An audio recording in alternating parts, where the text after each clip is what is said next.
নিরাপদ সড়ক চাই নিশ্চা এর যুক্তরাজ্য শাখার পূর্ণাঙ্গ কমিটি গঠন করা হয়েছে। মঙ্গলবার সন্ধ্যায় পূর্ব লন্ডনের একটি রেস্টুরেন্টে নিরাপদ সড়ক চাই যুক্তরাজ্যের শাখার 2024-2025 সালের নতুন কমিটির পরিচিতি উপলক্ষে এক আলোচনা সভার আয়োজন করা হয়। উক্ত আলোচনা সভায় সভাপতিত্ব করেন নিরাপদ সড়ক চাই যুক্তরাজ্যের চেয়ারম্যান আব্দুল হেলাল চৌধুরী সেলিম এবং অনুষ্ঠান পরিচালনা করেন সাধারণ সম্পাদক সোহেল আহমেদ। সংগঠনের চেয়ারম্যান আব্দুল হেলাল চৌধুরী সেলিম নতুন কমিটির সবাইকে শুভেচ্ছা ও অভিনন্দন জানান।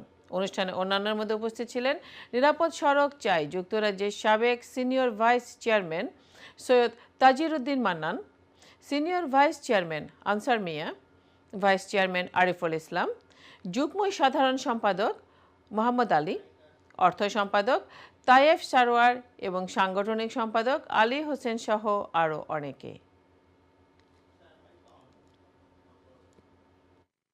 কিন্তু আমাদের যে সংগঠনটা নিরাপদ সড়ক সেটা একটা ডিফারেন্ট জিনিস। এটা দেশের সব মানুষের সংগঠন। এটা কোনো দলীয় কোনো সংগঠন নয়। আর আশা করি আমরা যেভাবে আগে কাজ করেছিলাম সেইভাবে আমরা কাজ করব। যুক্তরাজ্যের প্রত্যেক সদস্যকে ধন্যবাদ এবং কৃতজ্ঞতা জানাতে চাই যে তারা আজকে আমাকে নিরাপদ সড়ক চাই যুক্তরাজ্যের সেক্রেটারি হিসাবে নিয়োগ করেছেন।